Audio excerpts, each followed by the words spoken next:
Beyond the buzzer, inside the game, this is SportsIQ with Larry Smith.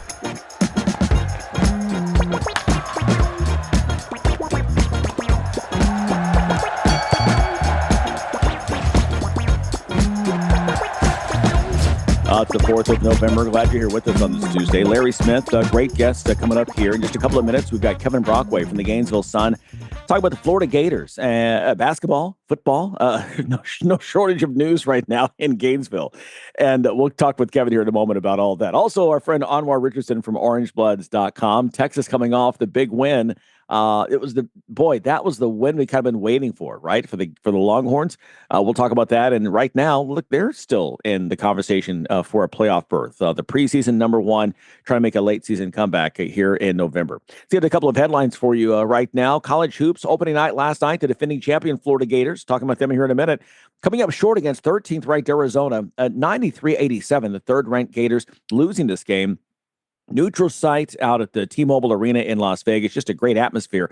And a coming out party for Koa Pete. He was a 3-time Arizona Player of the Year in high school. The freshman for the Wildcats, 30 points, 7 rebounds, 5 assists. He joins Kansas State's Michael Beasley as the only Big 12 freshman to debut with a 30-point game. Beasley scoring 32 in his many years ago. Jaden Bradley, 27 points as well for Tommy Lloyd's Wildcats. Big win on opening night for them.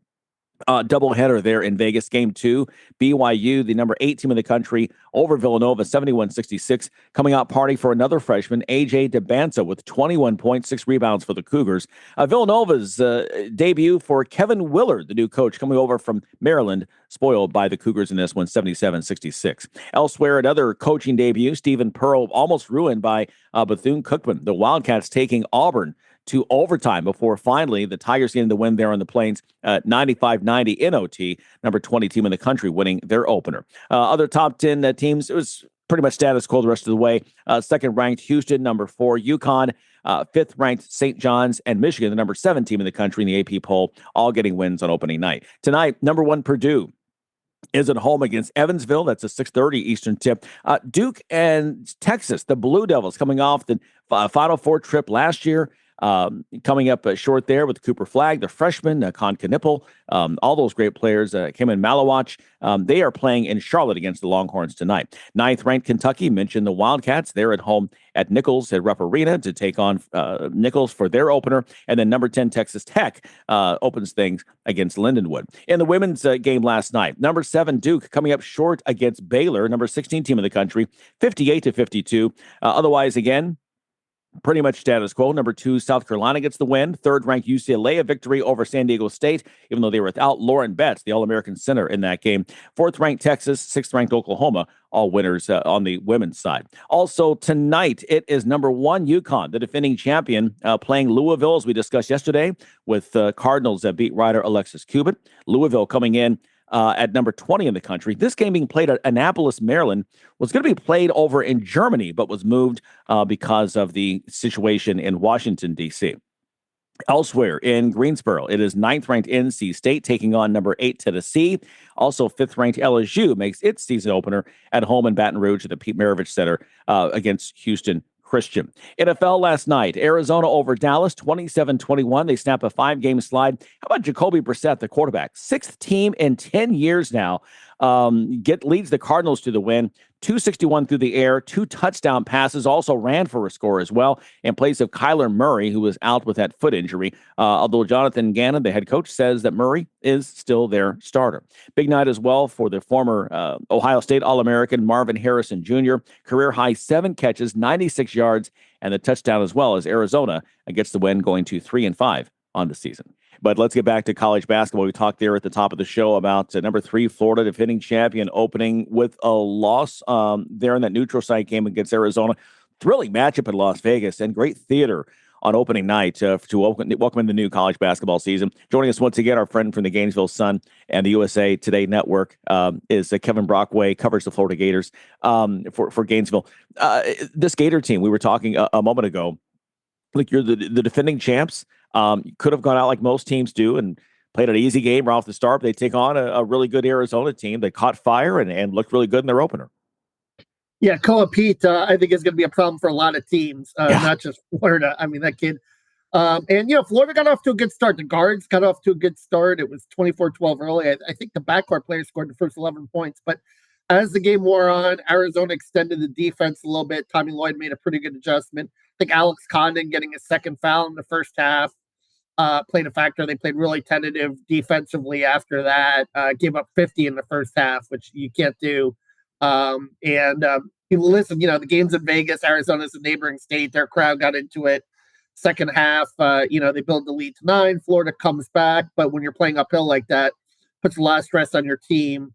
Bradley made some big shots down the stretch, and Florida didn't have an answer for a shot maker, but you kind of knew losing Walter Clayton, losing Will Richard, losing Elijah Martin, that could be an issue. So something I think to learn, from Florida. I mean, Tommy Houck played a fantastic 27 points.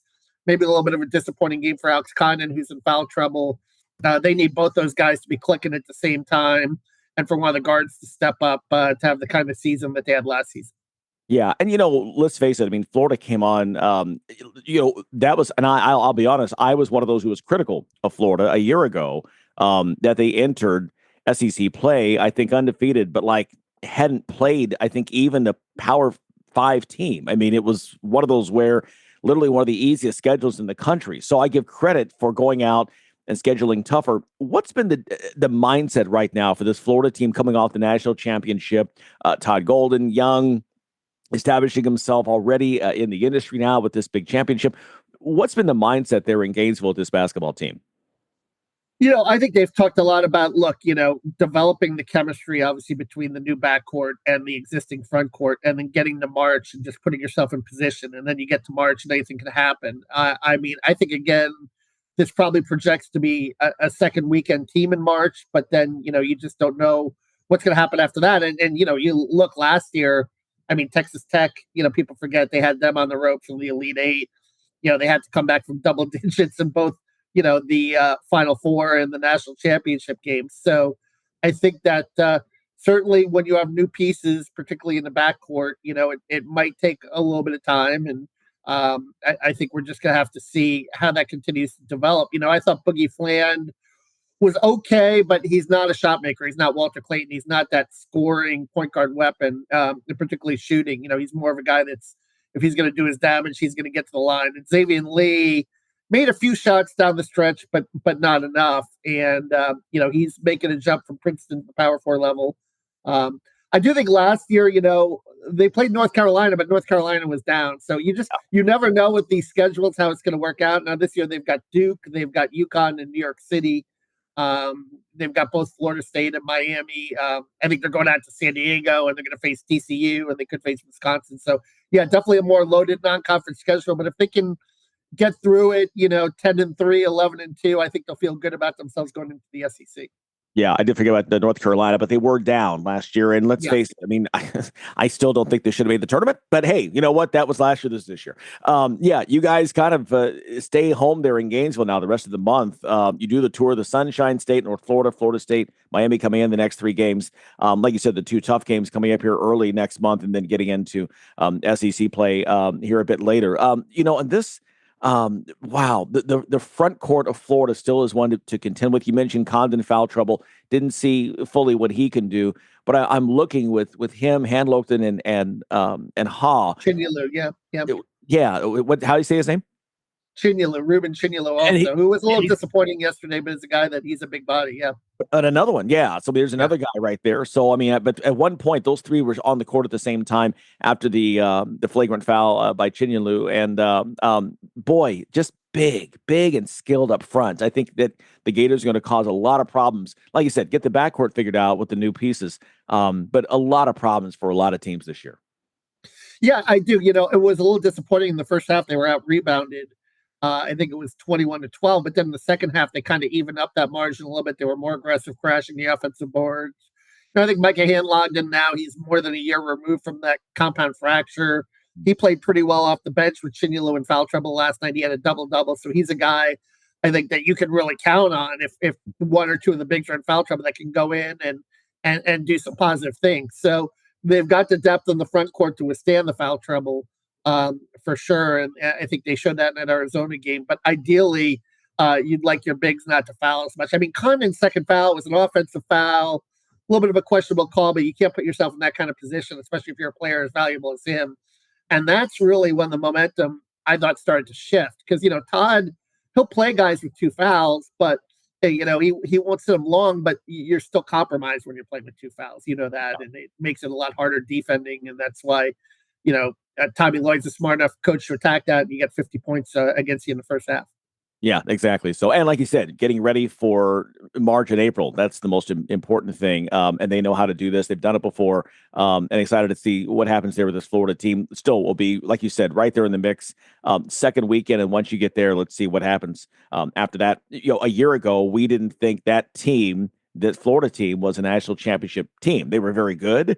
But I know for myself personally, it wasn't until they got the win at Kentucky to open SEC play. I'm like, wait a minute.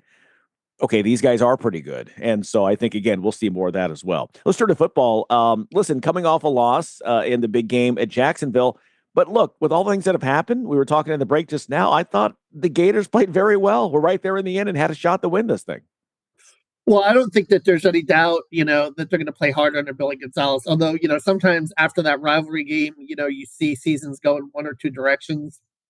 When you come up short, it'll be interesting to see if they continue to play hard when they go to Kentucky. But that game, they played very hard. And I thought some of the offensive changes were positive. And, spreading it out a little bit more, getting DJ Lagway to use his legs a little bit more.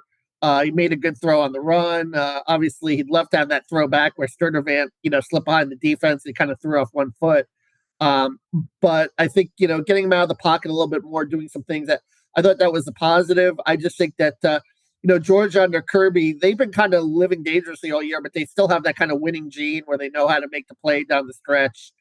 Certainly the 4th and 1 was a big play in the fourth quarter. You kind of go into the line with Baugh, and he's been a good running back for you all season, but you wonder if you do play action there, do something a little different, you come up with a different result. But I thought that they played hard under Billy Gonzalez. They're 3-5 now. I would say the goal is maybe to get to a bowl game. I think of the 4 games remaining on the schedule, 3 are winnable. Kentucky's winnable, and I think that Tennessee and FSU at the end of the year at home are winnable. I mean, I would say the only one that you'd be worried about is Ole Miss, and maybe you're facing your future coach there, Lane Kiffin. There's going to be a lot of curiosity in that game in Oxford and the Grove. I do want to get into the coaching thing. I'm going to do that. But to your point, again, I go back to Florida and watching this game on Saturday, like, listen, here's a team now as we stand here today on Tuesday, that 5 losses, but 4 are against teams that were ranked in the top 10. I mean, so, how bad is this team? How good is this team? I mean, we admit they haven't played up to where we think they would, but they have the pieces there, to your point, to play like they played on Saturday. If they do that, a bowl game certainly is a possibility. Let's get to the coaching stuff. We have not talked since Billy Napier was finally fired. It's been a thing that's been discussed. It seems like really almost since he got on campus, really since he finished year 1. What was the conversation there behind the scenes there a couple of weeks ago that finally they finally pulled the trigger? Yeah, I think it was just, the lack of progress, and even the Mississippi State win on homecoming was kind of a cliffhanger, and you're up 20-7, and you barely squeak out that 23-21 win. And, Mississippi State gets the ball back and they need an interception late. And, the fans are chanting "Fire Billy" in the stands. It was just getting a little too toxic. And I think that certainly, look, Billy tried, I think, he did some good things. He recruited very well.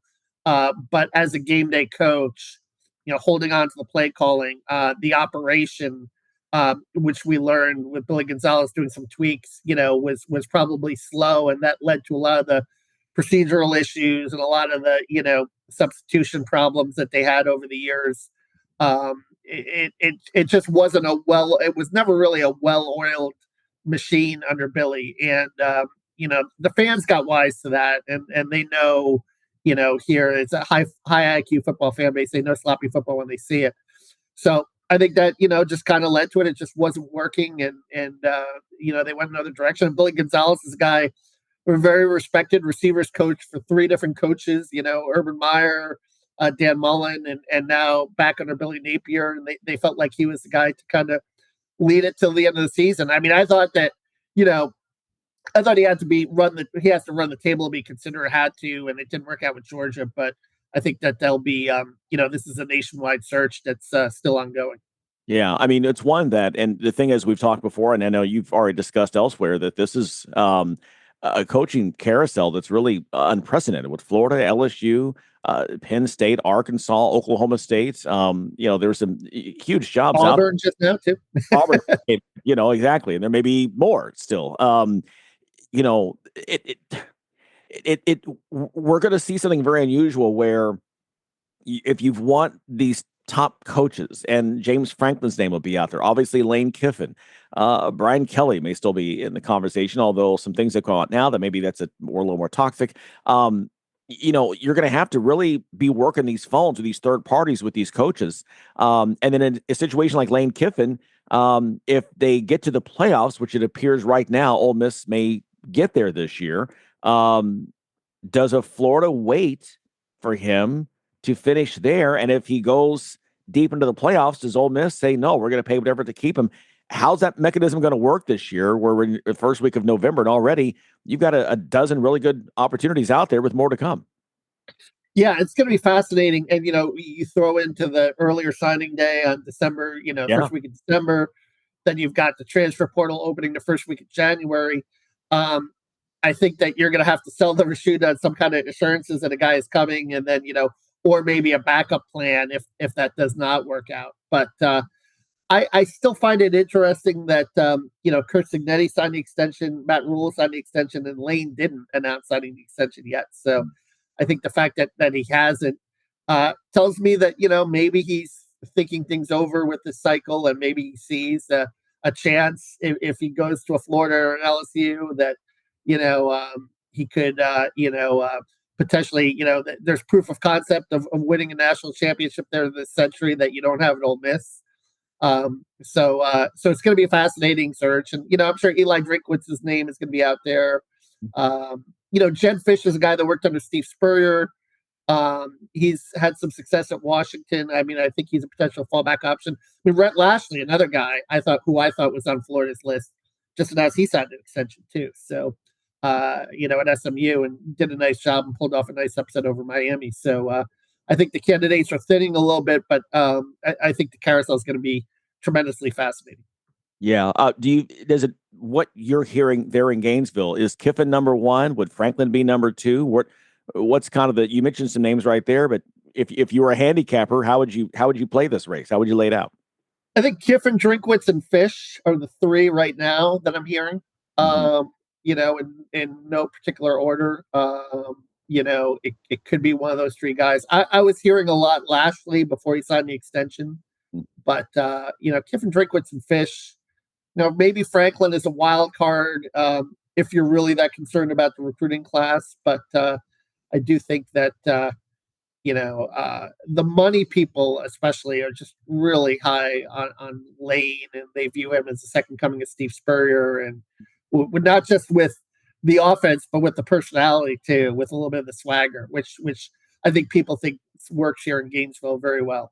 Yeah. Well, and it did for Spurrier. I mean, he was winning the press conferences before he was winning games down there, right? Back in the early 90s.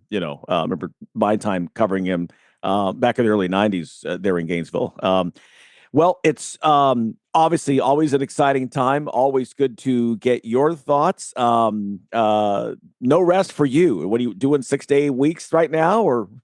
Yeah, it's rough, Larry. A lot of time on the phone, and we're all just doing the best we can. But I expect it's going to get hot and heavy. Late November, early December, and that's when it's going to be a real nightmare. It won't be a very restful Thanksgiving weekend for us, I do not think so.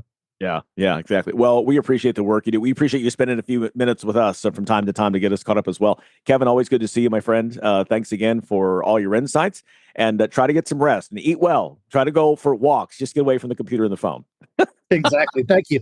All right. Thanks, buddy. Kevin Brockway joining us once again, talking about the Florida Gators. He's the Gators beat writer for the Gainesville Sun of the USA Today Network, and always good to talk with him. Florida basketball, tough start last night, but they will come back. We know that. Florida football, we will see what is to come beginning this weekend when they are at Kentucky. All right. Sports IQ just getting started here on a Thursday. Return to Tuesday. What day is it? I need some sleep. I need some sleep already. It's just Tuesday. We're back with more after this.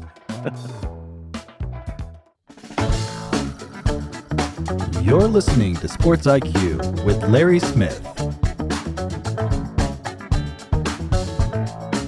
Welcome back. One correction very quickly. On that Arizona score last night, Cardinals getting the win 27-17 actually was that score. Big night tonight. It's the first college football playoff rankings coming out. We'll talk with Anwar Richardson of orangebloods.com and get his feelings on where Texas may fall in that. The Longhorns making a comeback now, 4 straight wins in the SEC after that shocking loss at Florida a few weeks ago. Some news out of the NFL. Bob Trumpy, the longtime NBC announcer, passing away at the age of 80, former star tight end for in the NFL, Cleveland, Cincinnati Bengals, also was a radio guy in Cincinnati for years, won 4 different Sportscaster of the Year awards. They're highly renowned. Boy, he and Don Criqui, right, doing those Orange Bowl games back in the day. Bob Trumpy, rest in peace at age 80. Speaking of the Bengals, maybe that purge beginning now, 3-6, and yet another loss after scoring 30-plus points. Linebacker Logan Wilson sent to Dallas today for a 7th-round pick in next year's draft. Dallas right now ranking next to last in total defense and scoring defense. By the way, the Bengals last in both categories. Meanwhile, a trade deadline coming up right now. Baltimore getting edge rusher Draymond Jones from Tennessee for a conditional 5th-round pick, according to ESPN. Baltimore defense, 11 sacks on the year. That's tied for the second worst.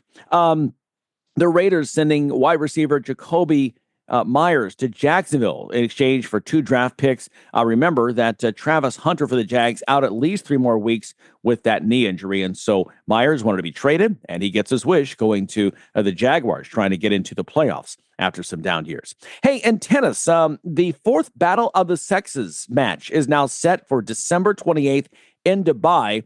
Nick Kyrgios taking on Aryna Sabalenka. This of course, Bobby Riggs losing to Billie Jean King back in 1973. We saw Jimmy Connors defeat Martina Navratilova in a couple of sets back in 92. And now it's Sabalenka versus Kyrgios. Can't wait for that matchup, men versus women. Hey, one other NFL note, by the way, the Falcons. Remember they got rid of Younghoe Koo after missing a couple of field goals earlier this season? Well, his replacement, Parker Romo, he missed an extra point in Sunday's loss, 24-23 loss to the Patriots.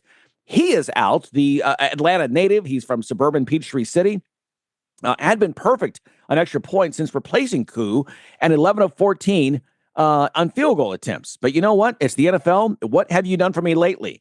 And lately you missed an extra point, so you be gone. Zane Gonzalez is the next leg up in Atlanta.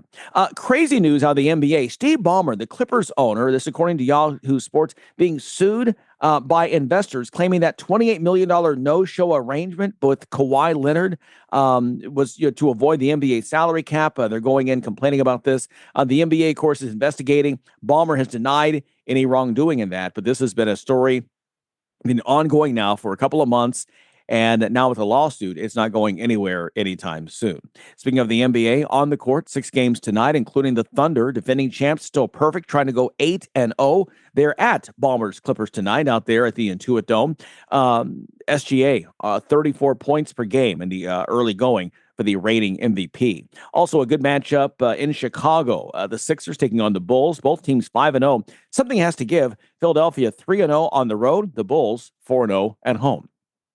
10 games in the NHL, including if you were watching pretty closely, Tampa Bay is at Central leading Colorado. Detroit takes on Vegas out in Nevada, and the Kings hosting Winnipeg. All right, stay with us. Anwar Richardson with orangebloods.com is up next. Everything is expensive right now. Gas, food, you name it. You're spending more, you are making the same or less money. So, what do? You rack up credit card debt. That's what you do.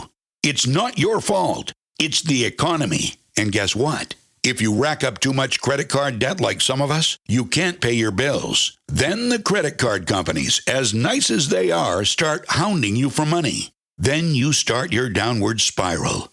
A smart thing for you to do is to call the Zero Debt. They can help you consolidate all your credit card bills into one affordable payment. Millions of people have done it. It works to make you debt-free. Make this free call right now. It costs you nothing to learn more. 800-507-7293. 800-507-7293. 800-507-7293. That's 800-507-7293. You're locked in to Sports IQ with Larry Smith. College football now, and tonight is the night when the rankings actually matter after this. It's been all nice conversation, AP coaches, who is where and what. And a team that began at the top when we began the season, Texas, now has come back into play as, once again, one of the teams to watch here. And as you look at the schedule, what they have laid out, bye week this week, but they're a team right now that, despite all the conversation and, oh my God, what's wrong with the Longhorns, they're right there. So to break it down for us right now, joining us once again, our friend Anwar Richardson of OrangeBloods.com. Anwar, good to see you. Was this the game Saturday, the win over Vandy that we were waiting for from this Texas football team? Yeah, I would say so. I think, and more probably specifically the offensive component more so than anything else. It's one of these games that you look at the final score and the score ends up being close, and it is what it is. But for the most part, for over 3 quarters, Texas dominated Vanderbilt. And Vanderbilt came back late, and you got to give them credit. That's a really good team. But this finally looked like the offense that we had been questioning and saying, okay, is this going to be we're Arch Manning for all the talk and the hype and the hoopla as relates to him. Is this light bulb ever going to come on, or is it just we're just going to sit here and just wait? And you finally got a chance to see Arch really kind of have that performance that you thought he would be able to have, and it's kind of because you've just been waiting on 25 of 33, 328, 3 touchdowns, but of course the key stat is no interceptions. The offensive line was able to finally protect him, so he wasn't out there getting killed out by there. The receivers made plays, and you've been waiting for receivers to actually come up and step up and make some plays. But that yak that they had was there. So all of a sudden, you start looking at it and you say, as crazy as the season has been for Texas, that even though they had the loss versus Ohio State, they had the loss versus Florida, it was all said and done. It didn't look that great versus Kentucky or Mississippi State and Vanderbilt, but then now all of a sudden they're back in it. You take yourself, they're back in it, and to your point, they can say they've defeated Oklahoma, which was a top 10 team. They could say they've defeated Vanderbilt, which is a top 10 team. They've got Georgia, Arkansas, and Texas A&M left. If they're able to get one of those wins, including Arkansas, they would be able to say they have 3 wins against top 10 opponents and challenge the committee to try to keep them out of the playoffs. Yeah, no, I totally agree. And I think that's where we talk about the rankings and we try to convince the fans, it's just for conversation's sake. This is the one that actually matters. And I Correct. think, and this is why I think last year, and I thought the committee was you'll always have those teams left out saying, gee, we deserved him. But I thought the committee did a great job picking the 12 teams. And I have confidence in this as well. To your point, they will look at things like that. This committee will. The rankings go out the window. They're not considered. It's body of work. When you get to football or basketball, these selection committees, that's where I think Texas can come in and be, they may not get a top 4 seed, a bye, but host that first playoff game if the scenario plays out just the way you said. Yeah, or be able to travel, for that first playoff game as well. But the committee will definitely, they have a subjective thing sometimes with them. They are also about the eye test, and that counts for them. This is the same committee now, and I maybe different members, but only a couple of years ago, Florida State was undefeated, and they told them, your starting quarterback's hurt, so we're good on you. We're going to put Alabama in. They're like, wait, but we're undefeated. They're like, yeah, but we don't really, your quarterback, you're not going to be anything without your quarterback. They're like, so there are some things with the committee you have to be a little careful about. And I don't know. It's interesting. You mentioned AP poll. The AP poll has Oklahoma ranked ahead of Texas, even though Texas defeated them, and it's an equivalent records, right? So the good part is I think we can get past all those things. What I don't know, what'll be interesting, because one of the things the committee does now, because they're factoring in strength of schedule this year. So the wins against quality opponents counts, excuse me. But then you also have the losses against inferior opponents are going to count. So they won't get penalized a lot for the loss versus Ohio State. Right. But I'm curious to see how much they're going to get penalized for that loss against Florida. And, because that's a 3-loss team that all of a sudden 3-win team that fired their coach.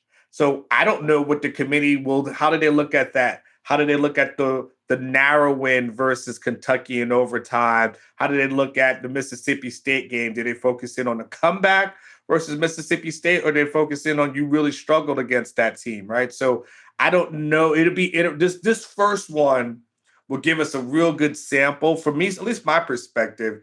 Where do they view Texas as relates to a lot of these other programs that are there? And, does the committee even look at it?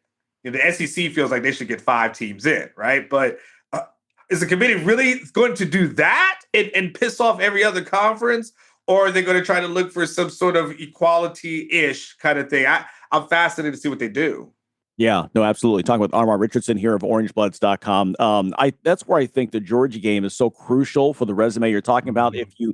If you can get one of the wins of the 2 big games remaining, Georgia and Texas A&M, Georgia, to me, more significant because it's on the road. And that's been kryptonite for these Longhorns, losing at Ohio State, losing at Florida, and then 2 games where you won in overtime over Kentucky and Mississippi State on the road, 2 teams you could argue should have had, sexier wins, right, for the resume. Get a win in Athens, and you can kind of say, well, look, we struggled early on, but we're back right now playing our best football here at the end of the season. Yeah, I think that's the key, for them. And, it'll be a game that they pay attention to. There'll be a game that they'll watch, intently.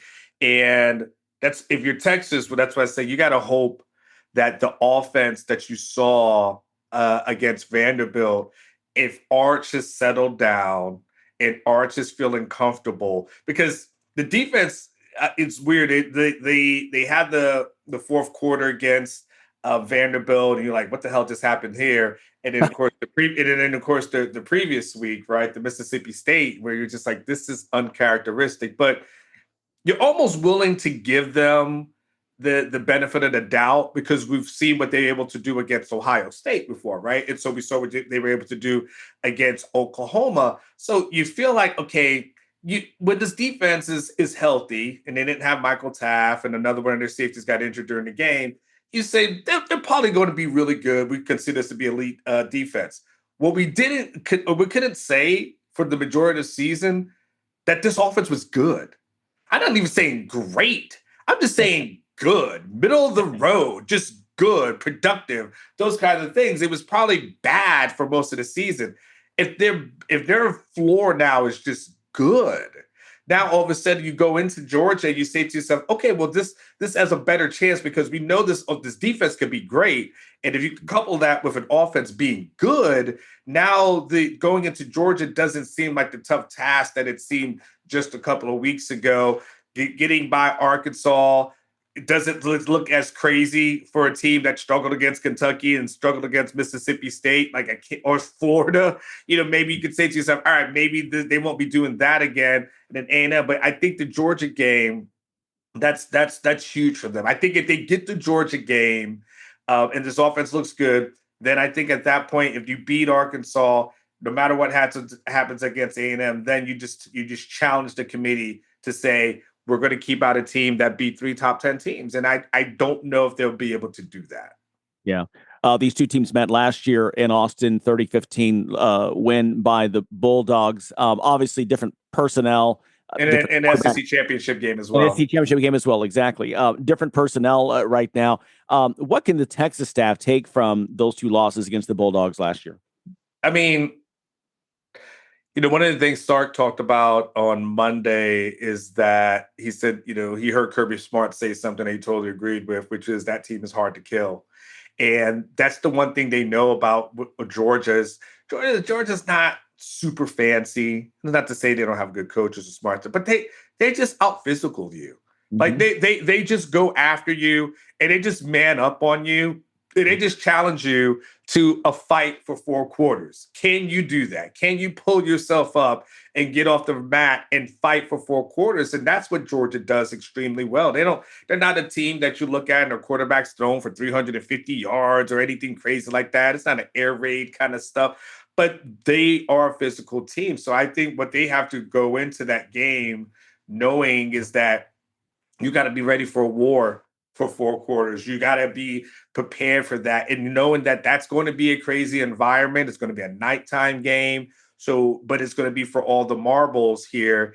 But it's a great chance for them. But they've got to know that Georgia's going to come. It's going to be tough. And their defense has to show up. Their defense just has to be the one that shows up. Colin Simmons has been playing extremely well, coming off the edge. There's times where he took over that Vanderbilt game for at least 3 quarters. He was just dominant. Anthony Hill's played well. If they could get Michael Taft back from the safety position, he's been dealing with a hand injury. If he can come back after the bye, they have a shot. But they know it's going to take everything to beat Georgia. It might even take special teams. Special teams has kind of been the thing that bailed them out of Oklahoma and Kentucky and stuff in Mississippi State. So they're going to need everything in order to pull out that win. Yeah. So we mentioned again, college football rankings coming out tonight, the first ones for the college football playoff rankings, I should say. Look into your crystal ball. And where do you think Texas falls? What surprises do you think we may see in this first rankings? Have you looked that deep into it yet? Yeah, it's a bye week, so I've had some opportunities. I've had opportunities to kind of look into some things and really start doing the research on it. You look at it and you can say to yourself, you feel good about teams that are probably going to make it, like your Indianas of the world, the Ohio States of the world. The SEC does have a chance to get, A&M is undefeated right now. Bama is looking good right now. They've got teams, and I look at the schedules like Ole Miss, for instance, and I know, they've had a loss, but they have an easy schedule for the rest of the way: Citadel, Florida, Mississippi State. And so I look at that and I just say to myself, okay, I just don't know what they're going to do with the SEC. I think that's probably one of my biggest takeaways is what will they do with this? So what happens with the Big 12. That's a big game for BYU and Texas Tech. That's this upcoming weekend. Those two teams play each other. BYU is undefeated. So how many teams can the Big 12 get in? Yormark feels like they should get in at least 2, and he doesn't like to be the little brother to the SEC. So I've been looking at it, and I'm just super fascinated to learn how does the committee view a lot of these teams? Where does the committee think a lot of these teams rank? Once we get outside of the obvious schedules, it's obvious guys rather. Once we get to 6 through 12. And as relates to Texas, I would think they might be outside of the top 12. If I'm just being quite honest with you, I think they'll play their way into it. They have a chance to play their way into it. I think the win against Oklahoma will mean something. I do think the win against Vanderbilt will mean something. But I do think when I look at style points, the loss against Florida, barely beating Kentucky and Mississippi State, I can see them either at the 11. I would see them at probably either at the earliest an 11 spot, or maybe slightly outside of that with a chance to play in. And again, what we see now won't be what happens a few weeks from now, but that's where I see them. I'm seeing them at the very as a bubble team, and them being in or out wouldn't surprise me at this moment. Yeah, I know we're almost out of time, but one team I think it's a wild card, to your point, is a Notre Dame. When you compare resumes to this, they start 0-2, two ranked teams. They were competitive in both games, whatever. They've made a run ever since then, 6 straight, but they have no sexy games left where they can get some style points against 4 remaining teams. And you're coming off a pretty lackluster win over Boston College. Is this a team right now that's among the top 12? You could make the argument that maybe they're not. Texas right now possibly could be a team that leapfrogs them into a playoff spot, possibly. The question is, can you keep out a 10-2 Notre Dame team? Though? Right. That becomes the real great key, right? And maybe they give them a little credit for that win against USC, but outside of that, they and look, do they forgive them? And this becomes a really good question, right? The loss against Miami was 3 points. They lost against Texas A&M by 1 point. If they're 10-2 and they lose against those kind of quality teams, does the committee say, hey, they were in it? Or do they, and I don't know, can it keep out of Notre Dame? And for ratings, don't you want Notre Dame in there too, right? You still trying to make some money, right? So this isn't all for fun. This is a money grab. So there is that too. But Notre Dame will be another one that we have to keep an eye on. Yeah, absolutely. Hey, we know you're busy. You're out of time. Man, always appreciate you spending some time with us. Enjoy the bye week for what it's worth, and we'll talk to you soon. All right, brother. Take care. Appreciate it. Thanks so much. All right. Anwar Richardson joining us once again from orangebloods.com. He is a busy man. I can't tell you how many times he was looking at his phone, getting text messages with something going on. So let's just go ahead and just not keep him longer than we have to. We appreciate Anwar and his time and his insights. Always one of the most entertaining guests that we have here on the show each week. Okay. We've got much more to come. We're going to break down a little World Series. We ran out of time yesterday, didn't get a chance to get to it. Our interviews went long, so producer Tony and I will talk about a little recap on what we think one of the best, if not the best, World Series, at least in our lifetimes. That's up next here on the Sports IQ.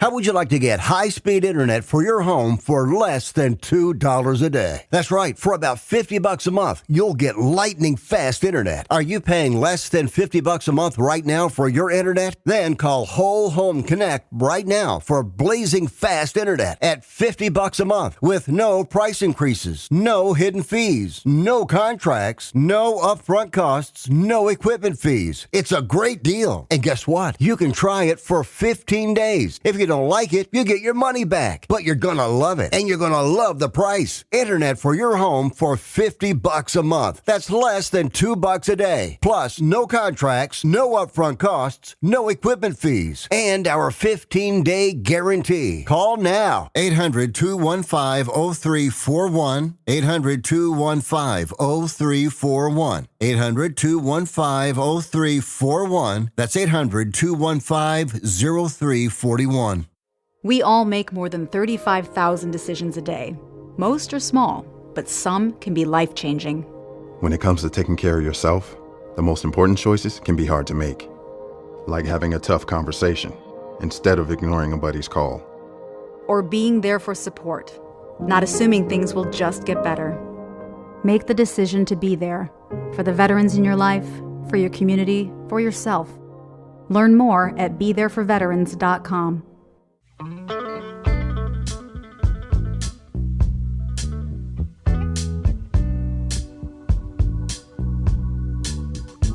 We ran out of time yesterday to talk about the World Series. Producer Tony is on now. Tony, listen, instant classic. I mean, I think you can make an argument for best World Series ever just because this was one. I mean, drama in October we've talked about is always just the best. This took it a notch above all that.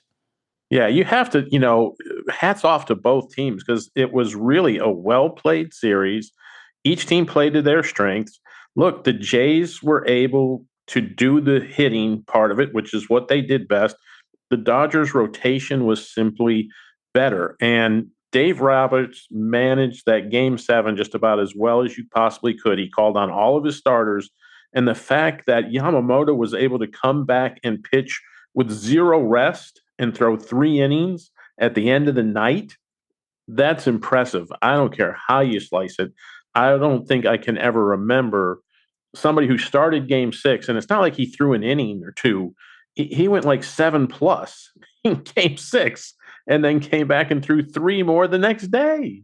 Yeah. Yeah. It was impressive. I saw online The Athletic put together this list and just talked about all of the first that happened during this World Series. And we're run through these. A pinch hit grand slam by Addison Barker of the Blue Jays.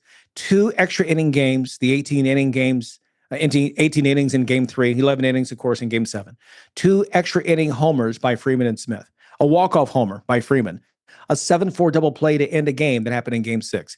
Back-to-back homers to lead off a game in game 5. A complete game, Yamamoto. The first 12 strikeout, 0 walk game pitched in World Series history by Savage, the rookie, by the way. A player who reached base 9 times in one game, Ohtani, and a game-tying 9th inning homer that flipped the World Series in Rojas. All that in one World Series. Yeah, I mean, both managers did absolutely everything right. You can't say this guy cost his team, this guy cost that. Everybody played to the best of their capabilities.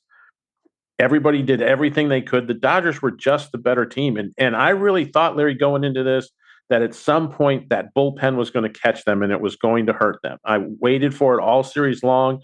And to Dave Roberts' credit, he managed to work around that. He never really called on that bullpen to do more than it should. I'm not even sure we saw Blake Treinen after game 1. No, I think Dave Roberts just said, "Yeah, you ain't got it no more. I'm going somewhere else," and never went down that road again. So, hats off. I feel sorry, for Hoffman there for the Jays, the closer. He must feel horrible giving up that home run to Rojas in the 9th inning when they could have closed it out. But it is what it is. But it was a really, really entertaining World Series, one that we haven't seen in quite a while. Yeah, we have it. And I don't know if we'll see again, just in terms of, like you talked about, the Blue Jays, kind of just, a unit kind of pieced together and found a way to make it work against the defending champs, the big money Dodgers. They're now 2 for 2 since signing Shohei Ohtani from the Angels, who I think, by far is the best player on the planet. I mean, what he's done both on the mound and in the field and at bats is just beyond comprehension in this day and age.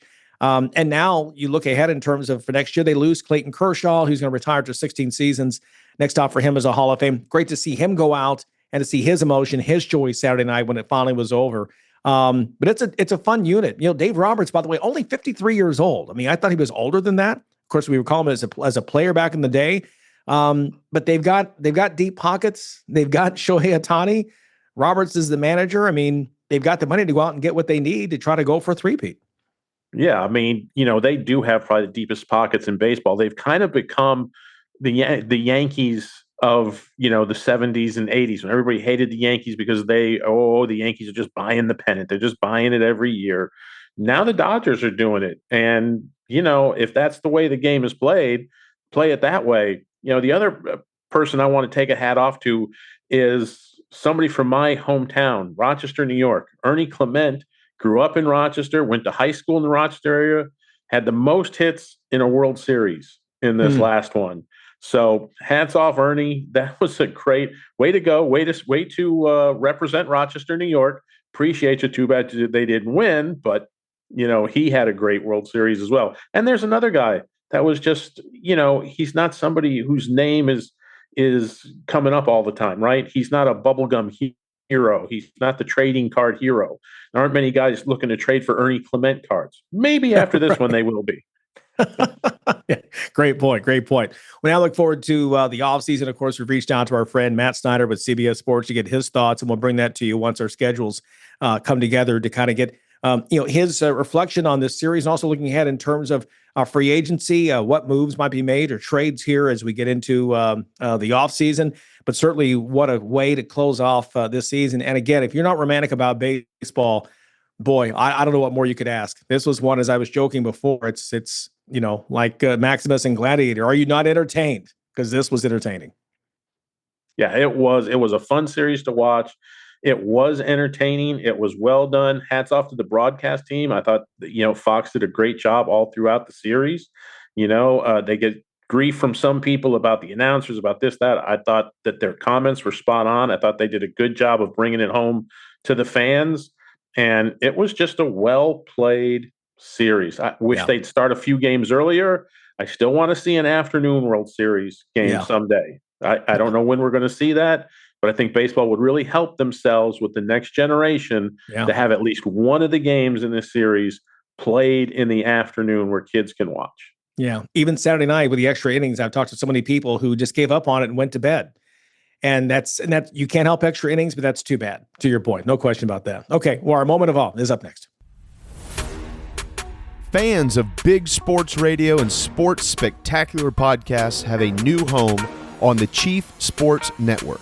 Find your favorite programs and content all in one place by downloading the Chief Sports app in your mobile device. Created in South Carolina, the Chief Sports Network is the home of an expanding network of live and podcast format programming.